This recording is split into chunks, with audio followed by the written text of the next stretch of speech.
Bismillahirrahmanirrahim.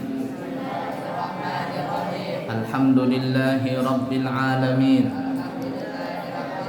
Allahumma fasalli wa sallim ala sayyidina Muhammadin wa ala ali sayyidina Muhammadin.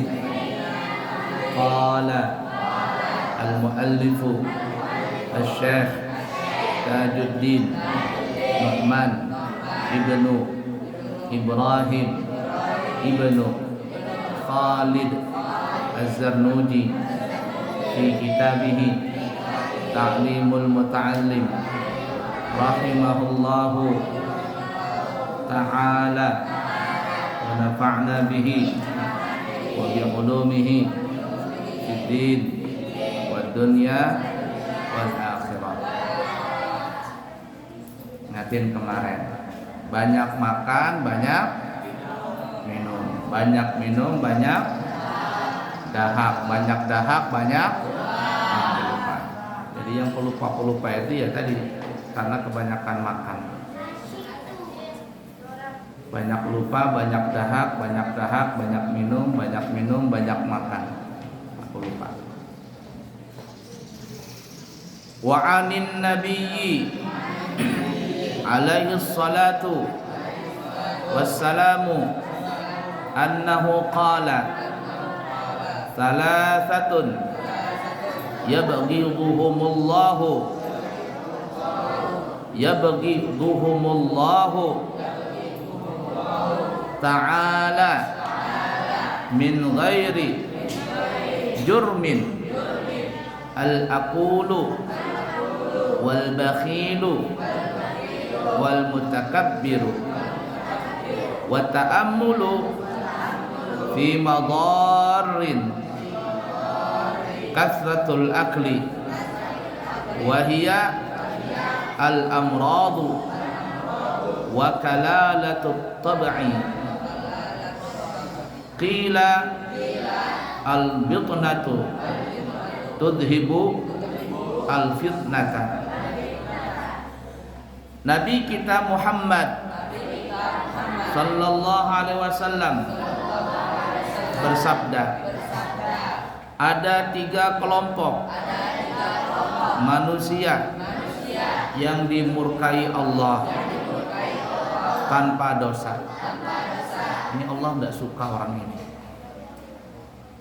Yaitu orang yang banyak makan.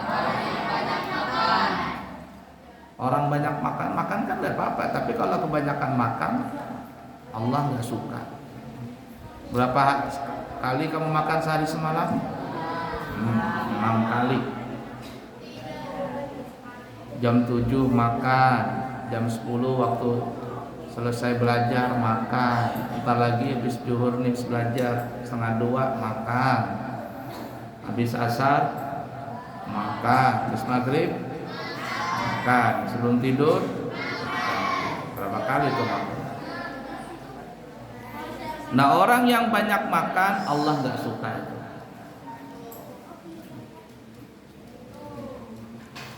Orang kikir, pelit. Binatang apa yang paling pelit? Biasanya kalau pelit itu temannya apa ya? Kalau pelit pasti rakus pasti pelit. Itu dia satu paket itu. Lihat saja, kalau kamu punya teman pelit itu pasti rakus itu. Kamu lihat temanmu rakus itu pasti pelit itu. Itu satu paket itu. Nah, itu bisa dipastikan. Lihat monyet itu, warik kemarin, dia rakus, dia pelit. Nah, Balem Upin Ipin tuh ada kan yang, siapa jadi warik tuh? Isi. Rakus dan pelit, itu seimbang itu, bukan seimbang apa? Satu paket itu. Orang pelit pasti rakus, orang rakus pasti pelit. Hati-hati aja. Dan orang yang sombong. Nah, 3 masalah ini Allah benci tuh orang tadi. Jadi kalau ada manusia sifatnya yang salah satu 3 ini, Allah murkai. La ilaha illallah. Yang pertama banyak makan. Yang kedua pelit. Yang ketiga sombong. Sombong itu gimana sih maksudnya?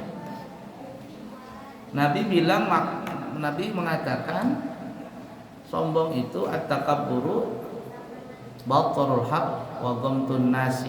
Tanda orang sombong itu ada 2. Tanda orang sombong itu ada 2. Sombong bukan di pakaian, bukan di kendaraan.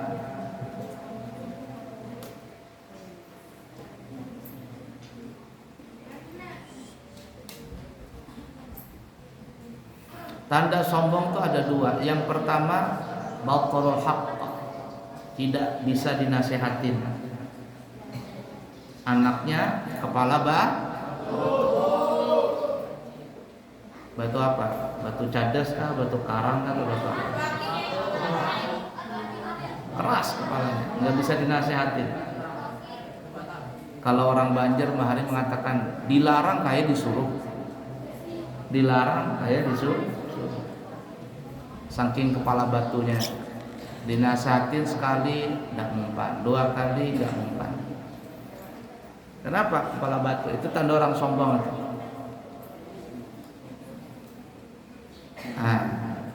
Tidak bisa dinasehatin. Yang kedua, wa ghamtun nasi, suka menghina orang lain.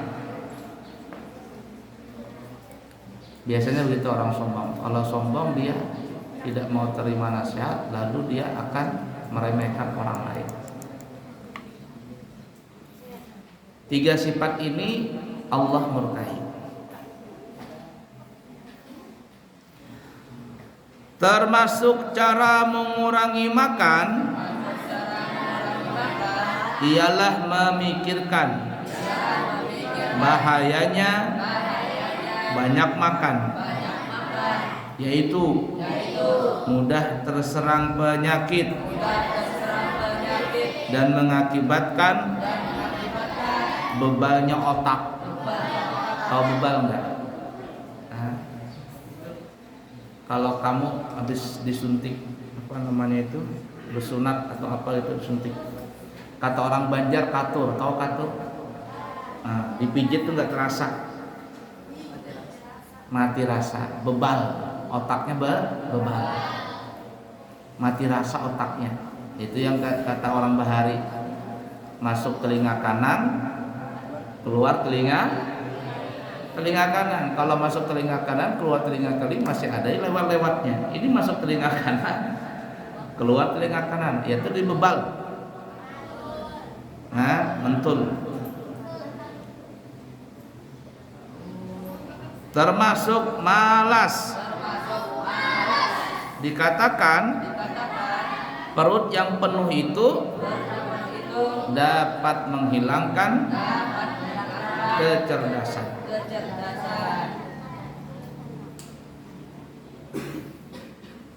Coba di sini Syekh Zarnuzi mengatakan orang banyak makan itu akan mengakibatkan beberapa kemudaratan. Pertama, terserang penyakit, amrad, banyak penyakit. Kemudian bebal otak, wakalalatut tab'i, otaknya bebal. Kemudian termasuk malas. Dan perut yang penuh dengan makanan itu menghilangkan kecerdasan. Orang yang banyak makan, orangnya bodoh. Sebenarnya penyakit yang datang kepada kita itu ada beberapa sebab. Yang pertama, kondisi badan yang lagi tidak stabil dengan kondisi alam. Seperti umpama musim dingin, kalau kondisi badan kita kurang fit, itu biasanya bersin, hacing, pilek. Ini yang pertama, penyakit bisa seperti itu timbulnya. Kalau penyakit karena kondisi badan yang kurang fit ditambah dengan kondisi alam yang tidak stabil, penyakit yang menyerang ke tubuh kita itu masih gampang disembuhkan. Yang kedua, penyakit itu bisa datang disebabkan karena kecelakaan, keseleo, jatuh, ya, lambat diurut, kemudian akhirnya apa ya? Demam, meriang karena habis keseleo tadi.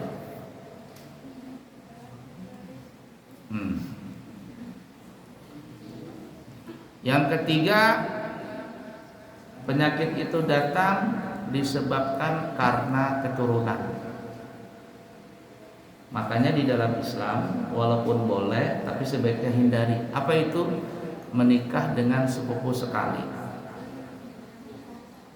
Siapa yang sepupu sekali di sini? Boleh menikah, tapi itu kalau bisa dihindarkan. Karena kalau menikah dengan sepupu sekali itu darahnya dekat.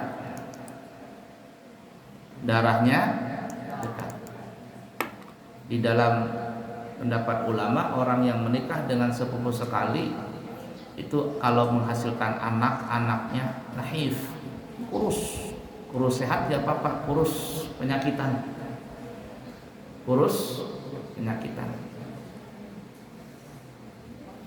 Abuya pernah ketemu orang di Balikpapan, kenal Abuya itu orangnya. Anaknya itu semuanya serba putih. Rambut putih, alis putih, semuanya putih. Albino bahasa kitanya. Lalu Abuya tanya, kenapa itu orang albino? Orang kampung namanya rastungan. Orang sekarang nyebutnya albino. Ternyata bapak mamanya itu sepupu sekali. Tahu nggak sepupu sekali itu gimana? Umpama Salpa sama Rizka ini, ya, Salpa sama Rizka satu bapak satu mama. Kemudian Salpa menikah, punya anak. Siapa namanya ini? Ini siapa namanya? Syakira. Ya. Rizka menikah, punya anak namanya Budi. Nah, Syakira dengan Budi ini namanya Rizka sama Syakira dengan Budi namanya sepupu sekali.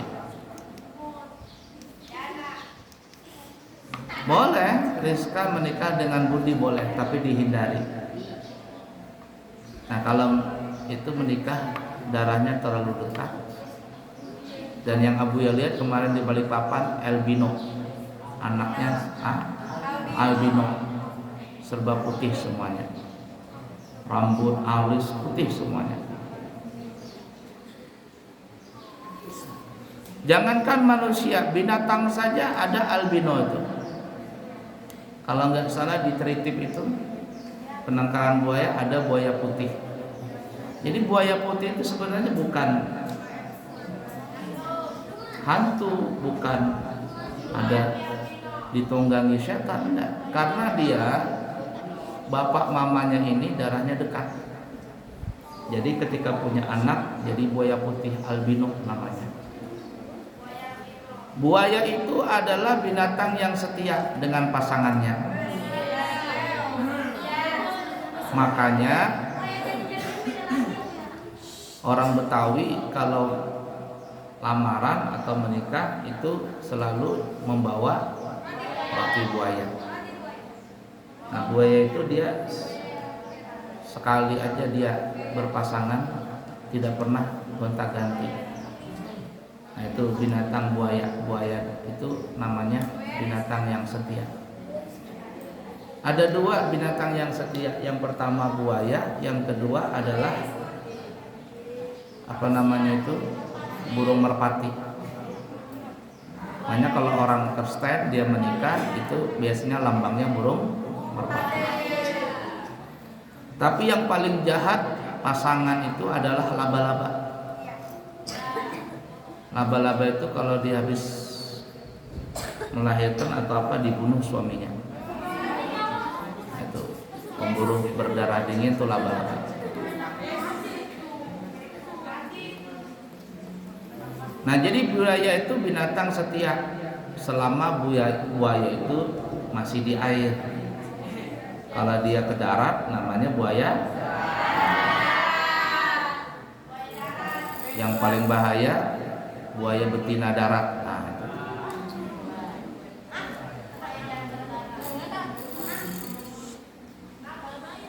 Nah, jadi kalau dekat darahnya, kalau dekat sepupu sekali menikah itu bisa menyebabkan anaknya kena penyakit. Kalaupun kata ulama ingin menikah dengan keluarga, maka sekurang-kurangnya dengan keponakan sepupu sekali. Seperti halnya Nabi kita Muhammad SAW dengan Sayyidina Ali itu sepupu sekali. Lalu Nabi kita punya anak perempuan, anak paling bontot, anak paling bungsu, namanya Siti Fatimah Az-Zahra Al-Batul. Maka Siti Fatimah ini dinikahkan oleh Rasulullah kepada Sayyidina Ali. Sayyidina Ali dengan Siti Fatimah namanya keponakan sepupu sekali. Itu boleh. Dan ini aman. Tapi kalau dengan sepupu sekali itu kalau bisa dihindari. Sebab keturunan ya. Jadi yang pertama tadi penyakit itu datang sebab kondisi. Yang kedua karena faktor apa tadi namanya? Kecelakaan, ya, jatuh dan sebagainya. Yang ketiga faktor keturunan. Yang keempat dan ini yang paling banyak. Orang terkena penyakit itu karena makanan minuman. Hampir ibarat kata 80% sekarang ini orang terkena penyakit itu karena faktor makanan dan minuman. Kamu yang masih muda-muda ini ginjal masih bagus, aman-aman saja. Tapi kalau sudah di atas umur 30, hati-hati makanan minuman itu. Apalagi semuanya kita makanan ini banyak mengandung kimia. Sehingga orang zaman sekarang itu banyak kembali kepada herbal katanya. Makanan, minuman organik, serba organik. Nah, seperti itu ya. Kemudian yang kelima, penyakit itu bisa datang karena faktor pikiran. Pikiran ini yang paling berbahaya. Pikiran ini itu bisa rusak karena hatinya rusak. Pikiran kotor ditimbulkan dari hati yang kotor. Apa bahasa zaman dulu tuh pelajaran waktu SD? Ensano apa namanya itu? Masrafiamo apa bahasa zaman bahar itu? Masih ingat ya? Abu ya lupa itu. Di dalam tubuh yang sehat terdapat jiwa yang sehat. Sebelum itu ada, Nabi sudah bilang lebih dahulu, ala inna fil jasadi mudghah idza saluhat saluha jasadu kullu wa idza fasadat fasada jasadu kullu ala wa hiyal qalb. Ketahuilah di dalam badan manusia itu ada segumpal daging. Kalau daging ini bagus, maka seluruh badan orang itu akan bagus, sehat. Tapi kalau segumpal daging ini rusak, maka seluruh badan orang itu rusak. Apa segumpal daging itu? Kata Nabi, itu adalah hati. Nah, jadi kalau kotoran pikiran itu kotor, atau orang zaman sekarang negative thinking, Itu disebabkan karena hati yang kotor. Rasanya nggak mungkin ada yang mengatakan hati boleh panas, kepala tetap dingin. Itu nggak mungkin. Hati panas pasti kepala panas. Kalau hati panas kepala dingin, stroke itu nanti. Ya. La ilaha illallah.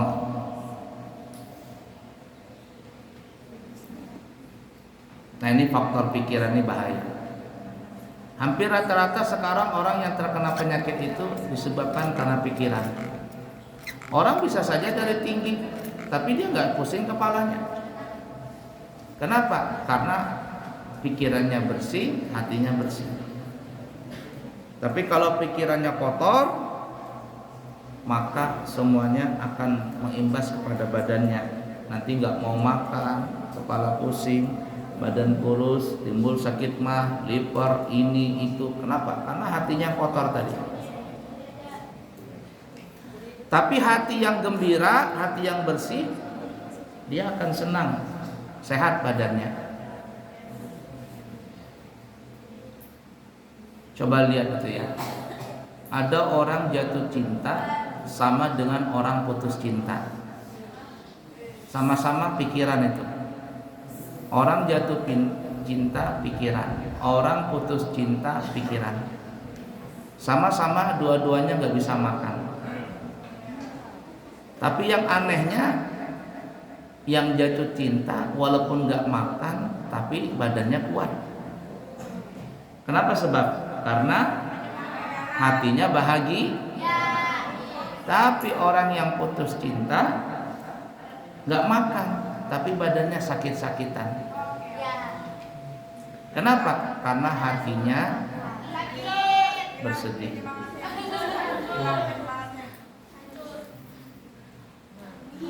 Nah, jadi yang berapa tadi? Keempat atau kelima? Yang menyebabkan seseorang itu kena sakit adalah faktor pikiran. Dan pikiran ini bahaya. Kalau ini rusak bisa jadi stres. Kalau ini rusak bukan bisa stres lagi, tapi bisa gila. Bahkan lebih parah lagi, bukan hanya gila tapi bisa bunuh. Nah, itu bahayanya. Kemudian yang selanjutnya berapa? Kelima atau keenam? Nah, keenam. Coba yang pertama tadi faktor udara ya, alam, kondisi. Yang kedua kecelakaan, yang ketiga makanan, ya. Yang keempat keturunan, kelima pikiran, yang keenam faktor non medis. Tahu non medis? Kata orang zaman sekarang non medis, diperiksa di dokter nggak ada penyakitnya. Ini ada dua non medis ini. Satu karena kualat. Tahu kualat? Kualat.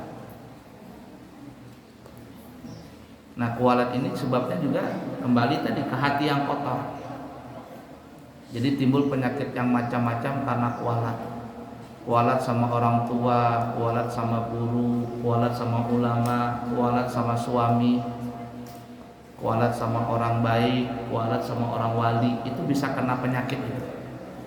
Dan penyakit ini kalau kena nggak sembuh-sembuh karena faktor kualat tadi.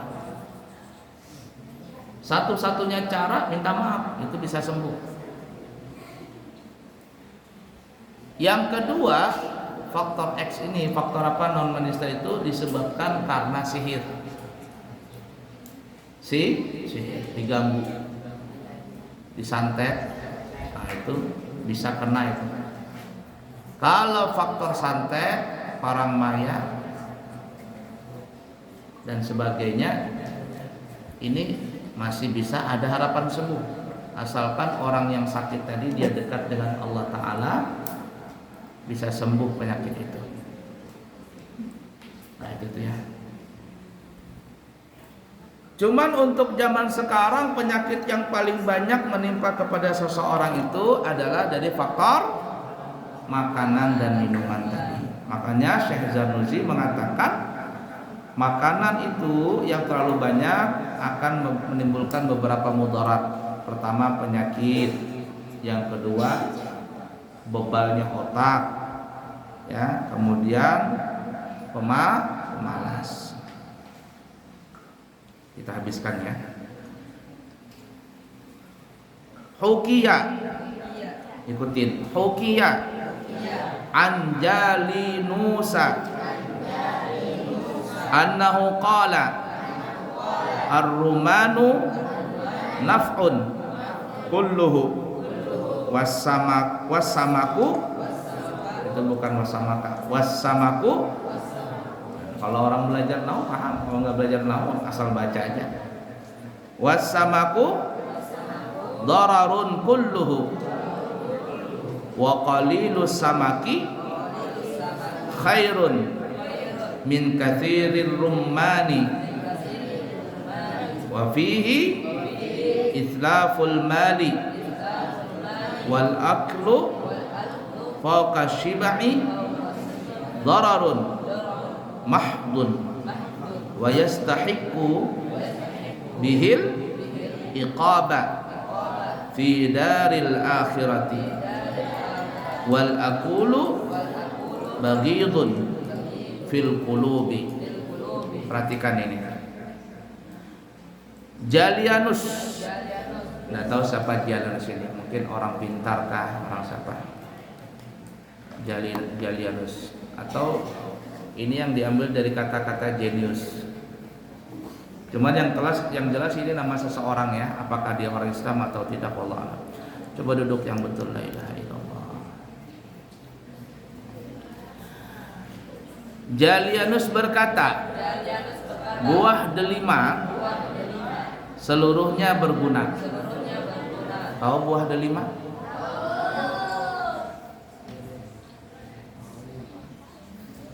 Buah delima itu semuanya berguna, kata beliau. Sedang ikan seluruhnya membahayakan. Ini nisbah keseluruhan ya. Menurut Jalianus, ikan artinya terlalu banyak makan ikan itu berbahaya. Artinya lebih bagus satu buah delima daripada satu ekor ikan, menurut Jalianus ini. Sedangkan ikan seluruhnya membahayakan. Nah, tapi tidak sampai di situ, masih ada keterangannya. Sedikit makan ikan lebih baik daripada banyak makan delima. Nah, kata beliau tadi delima itu semuanya bagus. Tapi kalau kebanyakan makan delima kurang bagus. Makan ikan bagus, tapi kebanyakan makan ikan kurang bagus, menurut Jalianus. Tapi kalau menurut dokter kayak lagi lebih baik makan ikan. Kenapa makan delima terlalu banyak itu tidak bagus? Nah, itu diterangkan. Dan banyak makan itu pemborosan.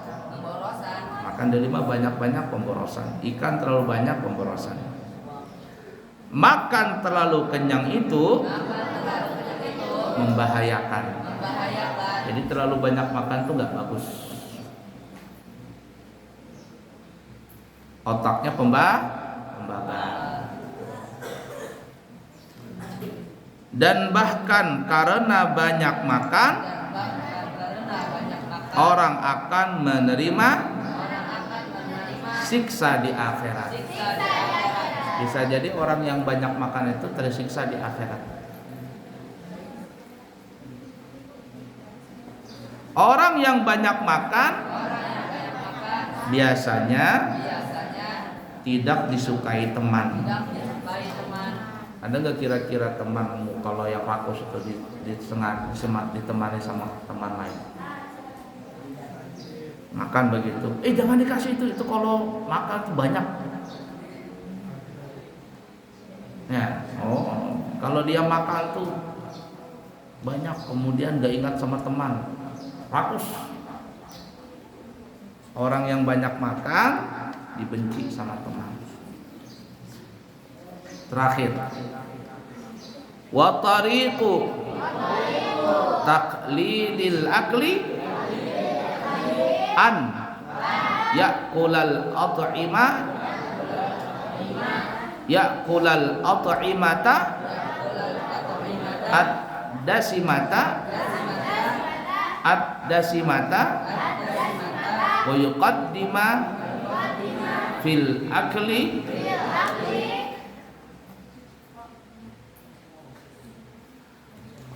al-altafa wal ashha wala ya'kula, asal katanya wala an ya'kula, wala ya'kula ma'al ji'ani. Perhatikan ini, illa idza kana lahu gharadun ya, gharadun sahihun fi kasratil akli bi an yatagawwa bihi ala siyami was salati wal a'malis syaqati falahu dzalika. Cara mengurangi makan itu diantaranya adalah dengan mengurangi makanan yang berlemak, yang berlemak-lemak. Salah satu makanan yang berlemak itu makanan yang mengandung santan atau susu, keju, itu berlemak-lemak itu. Nah, jadi kalau ingin mengurangi makan, jangan makan yang berlemak seperti bersantan atau bersusu, berkeju, itu jangan. Boleh makan tapi jangan terlalu banyak. Jangan makan bersama orang-orang yang lapar. Nah, jadi kalau ingin mengurangi makan, jangan berteman sama orang yang lapar. Karena kalau orang lapar itu ketika dia makan membantas, kata orang banyak. Nah, tapi kata Syekh Janusi apa? Lihatin ya. Boleh banyak makan kalau ada tujuan yang benar. Nah, jadi kalau kamu kepingin banyak makan tapi ada tujuannya, Syekh Janusi tidak melarang. Apa contohnya? Ada tujuan baik. Misalnya supaya kuat berpuasa. Nah, ikram mau puasa besok harus makan sahur, makan banyak. Supaya apa? Supaya kuat puasanya. Nggak apa-apa. Supaya kuat sholat. Banyakkan sholat kena sanksi, disuruh gurunya sholat tobat. Berapa rakaat sholat tobatnya? Ridho berapa rakaat ridho? 20. Lama sholat. Kata Ridho, aku makan dulu lah supaya kuat sholatnya. Tapi benar-benar ini habis makan tidak kuat, malah tidur. Apalagi atau untuk melakukan pekerjaan-pekerjaan yang berat. Nah, gotong royong, ya, gotong royong, apa gotong royong? Ngaduk semen, masang atap, capek. Kalau nggak makan, nggak kuat. Makanya kalau orang beli nasi bungkus di warung, banyak nasinya disebut apa namanya? Porsi kuli, porsi tukang. Ini porsi tukang katanya, porsi kuli. Kenapa? Karena bungkusnya banyak. Ya, Anda Bu ya lihat video, dikirimin video sama, sudah lama sih ada orang ngasih kirimin video tukang, tapi bukan tukang sebenarnya, dia kayak kerja di sawah gitu, kerja di sawah atau apa, enggak paham juga Bu ya. Itu dia makan, Masya Allah, nikmatnya bukan main. kuahnya cuman kuah air Indomie, banyakkan kuahnya daripada Indominya. Kemudian ada 1 biji telur rebus. Dia makan itu, la ilaha illallah, banyaknya 1 panci itu habis dia. Makan dia bro. Yang anehnya telurnya nggak dimakan-makan. Telurnya nggak dimakan. Nasi aja sama kuah mie. Bok. Itu makan kayaknya nggak dikunyah itu mungkin. Lupa. Ambil lagi nasi bro. Ada mungkin berapa kali, 3 kali mungkin ada nambah tuh. Mungkin lebih. Ambil kuah mie lagi, dimakan lagi. Bok. Nggak dikunyah kayaknya tuh. Kerongkongannya sudah bolong itu sudah. Nggak puas dia makan itu, ambil panci Indomie itu diginikan, bok. Ini kayak apa namanya, sendal bolong. Tahu sendal bolong dulu? Orang pakai masker sendal bolong, pancinya diminum sekalinya keluar sini makanannya dari belakang. Itu saking nikmatnya orang makan. Itu orang tukang itu biasa makan banyak. Nah itu nanti siapa tuh? Mana Irham mana? Irham Habibi. Nanti kamu kalau masuk jadi tentara, jadi polisi, itu kamu nanti tidak langsung duduk di kantor, lari dulu. Disuruh lari itu berkilo-kilo, bukan sekilo 2 kilo, berkilo-kilo. Kalau tentara lebih parah lagi, bawa tas, dalamnya apa? Batu bata. Lari terus. Kamu lihat kalau di Brimob situ, SPN, 1, 2, anak-anak muda itu. Abuya pernah sholat disuruh ceramah di situ, pas kalinya mereka ini lagi habis selesai olahraga atau pelatihan. Satu masjid itu baunya bukan main, dan bisa bernapas rasa Abuya itu. Satu masjid itu bau. Itu nanti dikasih makan itu. Mana Habibi? Nah itu mau jadi polisi mengantuk dia. Itu dikasih makan banyak, 1 panci itu. Mungkin sekali makan bisa 1 kilo nasi itu, 1 kilo beras masak. Itu nggak habis itu. Pertama kali, hari pertama, pokoknya sampai habis. Komandannya habisin katanya, makan tuh, habisin. Sehari 2 hari nggak habis, pokoknya dipaksain habisin. Tapi nanti coba setelah 1 minggu, nanti Bi, kamu liatin kalau kamu jadi polisi nanti. Setelah 1 minggu itu, yang 1 panci itu tadi masih kurang, masih kurang. Kenapa masih kurang? Karena tenaganya terforsir keluar lewat keringat. Ada tuh. Abu yang ngelihat tuh orang umrah itu, orang berumrah itu, termasuk kan Abu yang umrah. Itu kalau orang umrah nggak ada makan yang sedikit, makannya bercubung semua. Kenapa? Karena umrah itu capek. Sa'i aja itu ada hampir 5 kilo. Satu Sofa Marwah itu 700 meter. 700 kali 7 berapa? 5,9, hampir 6 kilo jalan itu. Makanya umrah itu bisa sampai 2 jam, bisa sampai 3 jam, 4 jam kalau banyak istirahatnya.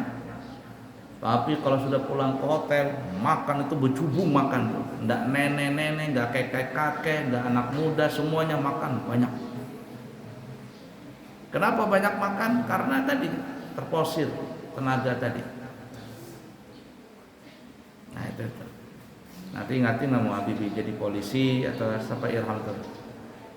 Disuruh makan 1 panci itu disuruh habis. Pertama nggak bisa ngabisin, tapi setelah 1 minggu panci-pancinya masih kurang lagi. Makan masih kurang.